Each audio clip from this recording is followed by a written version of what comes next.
Enseignantes, enseignants africains, bienvenue sur la nouvelle chaîne YouTube Afrotis, consacrée à la promotion des technologies éducatives en Afrique. Je suis Joseph Firmin Bamal, enseignant d'informatique et de TIC au Cameroun.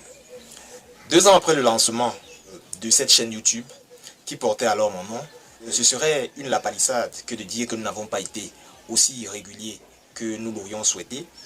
Cet état de choses étant essentiellement dû à ma propre disponibilité, qui elle-même était tributaire de la mauvaise organisation de mon emploi du temps.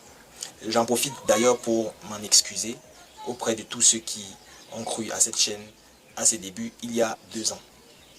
Voici donc la renaissance de la chaîne des technopédagogues africains. Nous vous y présenterons aussi régulièrement que possible, et plus régulièrement d'ailleurs que par le passé, des ressources informatiques susceptibles d'améliorer votre productivité dans le noble métier de formateur. Je précise par ailleurs que la chaîne est désormais sponsorisée par la marque de vêtements et d'accessoires vestimentaires Mamaston, et qu'à ce titre, nos vidéos seront désormais entrecoupées de publicités. C'est le prix à payer pour avoir du contenu de qualité. Nous initierons cette nouvelle série de vidéos par les applications de numérisation de documents sur smartphone. Mais avant de continuer et pour ne rien rater des vidéos à venir sur l'intégration pédagogique des TIC, n'oubliez pas de cliquer ou d'appuyer sur le pouce j'aime ainsi que sur le lien s'abonner et l'icône de la petite cloche en dessous de cette vidéo. Si cela est fait, nous commençons après le générique.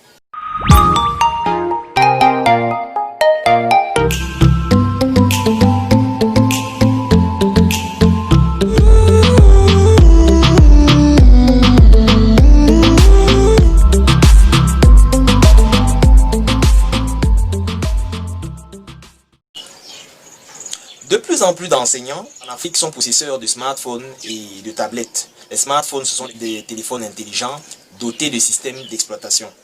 Cependant, c'est la fonction ludique ou alors la fonction communicationnelle qui est retenue par le grand public, surtout en Afrique subsaharienne. Au Cameroun, par exemple, il y en a, y compris parmi les enseignants, qui rechignent à utiliser leur smartphone à l'école sous prétexte qu'il ne s'agit là que d'un outil de distraction. Il existerait même des instructions formelles de certains responsables pédagogiques pour interdire aux enseignants l'usage de téléphones portables en classe. À ce sujet, quelques dérives, il faut l'avouer, davantage liées à un déficit de professionnalisme de la part de l'enseignant, ont tout fait d'être convoqués pour justifier de telles interdictions. Pourtant, quel que soit le cas, l'objectif de cette chaîne n'est pas d'encourager d'éventuelles pratiques antidéontologiques ou des comportements d'insubordination de quelques pédagogues que ce soit. N'oublions jamais que c'est toujours l'humain qui est pervers et jamais la machine qui n'est qu'un outil, en fin de compte. Le conseil que je prodigue, cela dit, aux collègues enseignants est de s'acheter une tablette Android ou un iPad afin de ne pas tomber sous le coup d'une éventuelle interdiction, puisque l'interdiction porte sur les smartphones. Dans une vidéo ultérieure, nous verrons dans le détail les appareils que je préconise, que je vous conseille à cet effet. Je précise que pour la présente vidéo, les applications que nous verrons sont toutes destinées au système d'exploitation Android parce que c'est le système d'exploitation le plus répandu dans nos pays d'Afrique subsaharienne. Alors, entrons dans le vif du sujet. Qu'est-ce qu'une application de numérisation de documents? Une application de numérisation de documents ou application de scan est une application capable d'optimiser la prise de photos d'un document physique en transformant la photo prise en document PDF, parfois éditable, grâce notamment à la fonction de reconnaissance optique de caractère ou OCR en anglais. Ainsi, supposons que vous débarquiez au lycée un matin et que vous voyez affiché au babillard sur la salle des professeurs plusieurs notes de service ou encore un arrêté ministériel de plusieurs pages. Naturellement, vous avez besoin du document in extenso, mais ce serait inenvisageable de le décoller du mur pour aller en faire des photocopies. C'est à ce niveau que votre smartphone pourrait très bien devenir un outil formidable s'il est doté d'une application de numérisation de documents ou application de scan. Nous n'allons pas voir toutes les applications évidemment, puisqu'il y en a plusieurs. Nous allons en voir 3. Les 3 ne sont pas nécessairement les meilleurs, mais ce sont les applications que personnellement j'ai eu à expérimenter.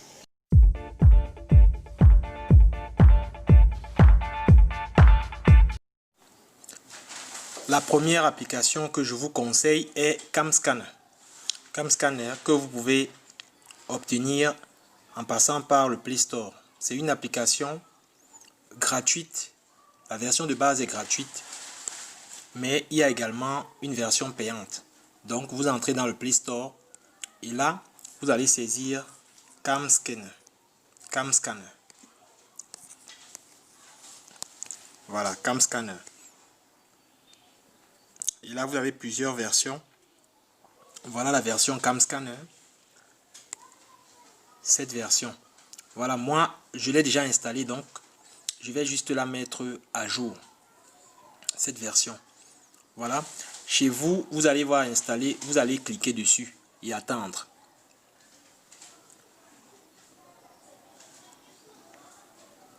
Le téléchargement est amorcé. Vous allez cliquer sur ouvrir. Voilà. Lorsqu'on lance CamScanner, voilà à quoi ça ressemble. Et là, vous voyez les nouveautés de la dernière version de CamScanner. Modèle de carte nationale d'identité d'un seul côté ajouté au mode CNI. Ça veut dire qu'il y a un mode CNI. Vous pouvez passer par le tutoriel qui vous enseigne comment utiliser. Puisque moi j'ai mis à jour ici, j'ai déjà un certain nombre de documents. Là on appuie sur l'appareil photo et nous allons utiliser ce document, cette fiche de progression. On va essayer. J'ai volontairement pris une fiche de progression qui soit assez floue avec des petites écritures pour voir à quoi cela ressemblerait une fois scanné. Voilà, on filme et puis nous attendons le traitement. Voilà, vous pouvez vous rendre compte de ce que le rognage est fait de manière automatique. Le rognage, ça veut dire que là, l'application est intelligente, elle va tout de suite détecter les bordures de l'image et elle va nous permettre donc de pouvoir découper cette image là. C'est ce qu'on va faire et vous voyez le traitement qui est fait. Nous pouvons donc choisir différents modes. Nous avons ici le mode, vous voyez ici par défaut c'est le mode qualité supérieure. Et là nous avons d'autres modes. Nous avons qualité faible, voilà. Nous avons le mode original qui ressemble à une photo. Et puis nous avons le mode sans ombre. Là nous avons le mode sans ombre. Nous avons le mode gris. Nous avons le mode noir et blanc. Vous voyez, ça ressemble un peu à des photocopies. On peut tout à fait choisir. Si vous prenez qualité supérieure, vous avez des couleurs. Donc si je prends pas d'ombre, là, voilà, les ombres sont parties. Et vous voyez bien que malgré que le texte soit assez petit, si je valide ici, avant de valider, je peux enlever un certain nombre d'imperfections ici. Vous allez voir maculé. Vous voyez, si j'appuie sur maculé là, je peux changer, je peux améliorer en fait mon scan, ma numérisation. Là, je vais attendre un peu. Et puis, ensuite, je pourrais modifier. Quand je parle de modifier ici, voilà. Vous voyez que le texte, on arrive à le distinguer. Et là, je peux enlever quelques imperfections là, avec la couleur qui est choisie là. J'enlève certaines imperfections. Je les retire là. Vous voyez les imperfections qui sont dues au pliure du papier. Il est possible de les enlever toutes. Là. Et on peut même réduire la taille du trait pour enlever toutes ces imperfections. On peut même décider d'enlever totalement une partie. Totalement là. Je vais enlever la partie ici. Animateur pédagogique. Vous voyez, tout est parti. Je peux revenir en arrière. Lorsque vous avez fait tout ce travail, alors vous allez enregistrer votre document. Et puis vous lui donnez un nom. Par exemple ici, je vais donner le nom fiche de progression. Fiche de progression. Fiche de progression. Voilà. Alors, le document a été renommé là. Et vous pouvez même signer. Ça veut dire qu'il y a une option pour la signature numérique. Ça peut être très utile, par exemple, lorsqu'on vous envoie des épreuves. Vous êtes animateur pédagogique ou chef de département. Et comme cela se fait au Cameroun, vous devez valider les sujets qui vous sont envoyés par vos collègues. Ou alors, si vous êtes un responsable et vous devez envoyer un document qui a été scanné, vous devez le renvoyer déjà signé. Vous pouvez donc utiliser la signature numérique pour le faire. Ça veut dire que vous venez là, ici, ajouter le modèle de signature. On vous dit, vous pouvez prendre une photo ou en importer une de votre album. Donc, vous pouvez utiliser ça pour signer. Bien. Alors, on peut donc scanner notre signature. Cela suppose qu'on a déjà signé quelque part. Ou alors, on peut importer notre signature. Donc, ça, c'est une fonctionnalité qu'il y a là. On ne va pas l'utiliser. Ensuite, vous pouvez donc enregistrer le document. Donc, ici, si on enregistre le document, fiche de progression, ce document donc va se retrouver là. Là, voilà, on a deux images ici parce qu'on a voulu signer sur l'une de ces images là. On a l'original et il y a la copie. Alors, ici, si je prends ce document, je peux l'avoir. Je peux le partager sur les réseaux sociaux, WhatsApp ou Facebook. Voilà, vous voyez le document là. Et je peux même zoomer dessus. Bon, en fait, je peux récupérer le texte. Et c'est ça la fonction qui est très intéressante ici avec CamScanner. C'est que CamScanner fait également reconnaissance optique des caractères. Bon, il faut être connecté pour que ce soit un peu amélioré. Et là, on peut reconnaître le texte. Là, il suffit d'appuyer sur reconnaître. Et là, comme par magie, on va utiliser par exemple le Cloud OCR pour reconnaître toutes ces écritures, c'est-à-dire pour les extraire.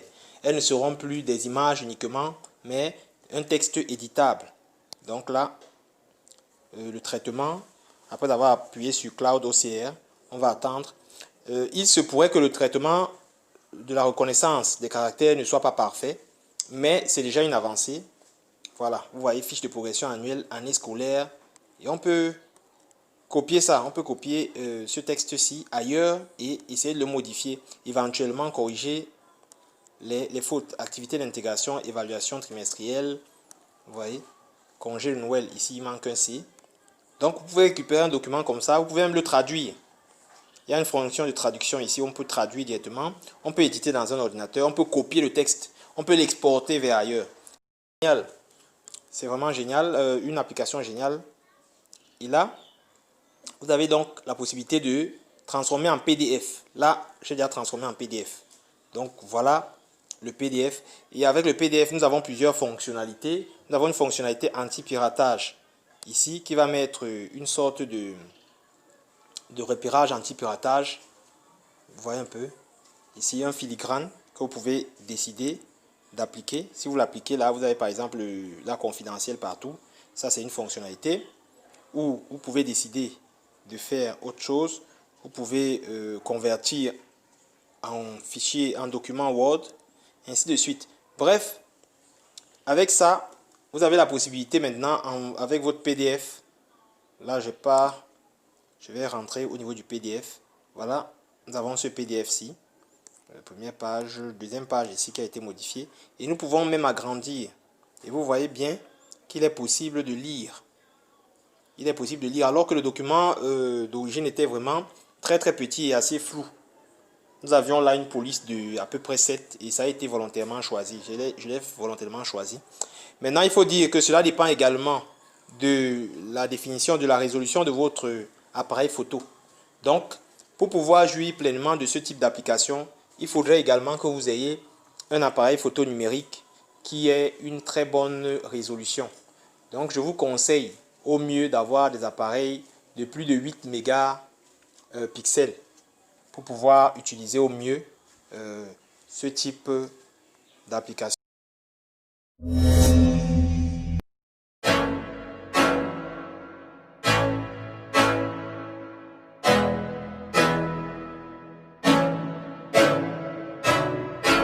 I can't think nothing better out there spending my day with you.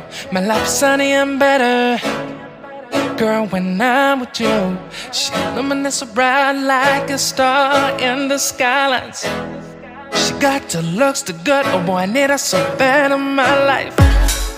Shawty, where you wanna go, go, go, go? London, Paris, Tokyo, oh, shawty, we could go. Don't need no luggage, nah, nah, nah, nah. Don't need no stress, girl, nah, nah, nah, nah. Just me and your songs alright, songs alright.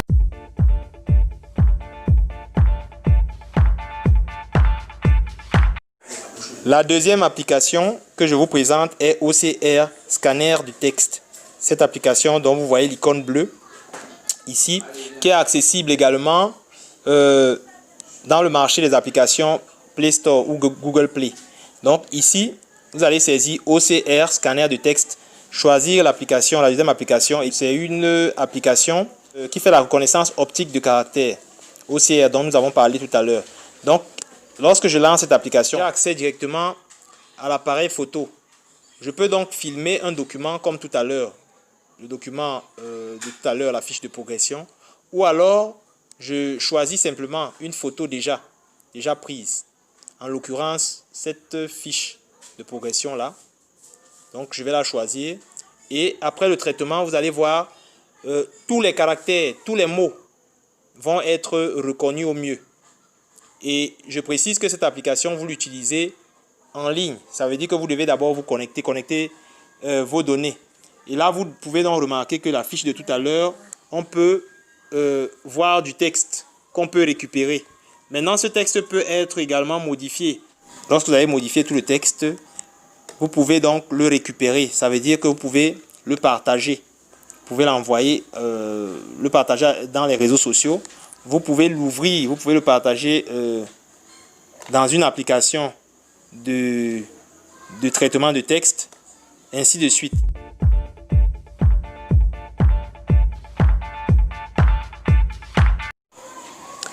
La troisième et dernière application de notre série de la présente vidéo est l'application Noteblock. Noteblock que vous pouvez également trouver dans le Play Store. Noteblock, c'est cette application dont l'icône est blanche sur fond vert. Noteblock Scanner, PDF Scanner de documents.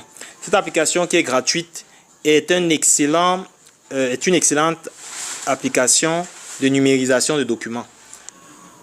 Nous lançons donc l'application Noteblock Scanner PDF. Et là, vous avez l'interface de cette application, de ce scanner de documents. Là, nous allons faire comme tout à l'heure, puisque je ne veux pas reprendre une photo du document à scanner. Nous avons déjà vu ça avec CamScanner. Nous allons donc prendre le document qui aura été filmé par CamScanner. Et puis, c'est ce document que nous allons récupérer. Donc voilà le document ici. Et puis ici, nous pouvons ajuster les contours. Ça veut dire que le rognage ici, vous le faites de manière automatique, vous le faites de manière manuelle. Lorsqu'on a fini de rogner, c'est-à-dire d'ajuster les contours, on valide. Après avoir validé le document, donc vous voyez la qualité du scanning, c'est-à-dire de la numérisation. Nous avons ici les textes qui sont plus noircis. Le contraste est beaucoup plus saisissant. Et là, on a le choix. On peut évidemment avoir l'application comme ça en noir et blanc ou bien en couleur en fonction du document que nous numérisons. Lorsque vous avez fini donc de numériser, maintenant, vous validez. Et ce qui est intéressant avec cette application, c'est que lorsque je sélectionne le document, j'ai déjà maintenant la fonction OCR. Je peux appuyer dessus et puis je choisis la langue à reconnaître.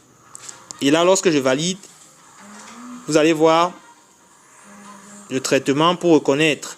Il ne sera peut-être pas aussi fiable que la reconnaissance optique de caractère de l'application précédente, c'est-à-dire l'application OCR, scanner de texte, mais c'est pas mal non plus. Cette édition d'Afrotis c'est terminé. Nous vous remercions pour votre attention et vous prions de ne pas rater les prochaines éditions.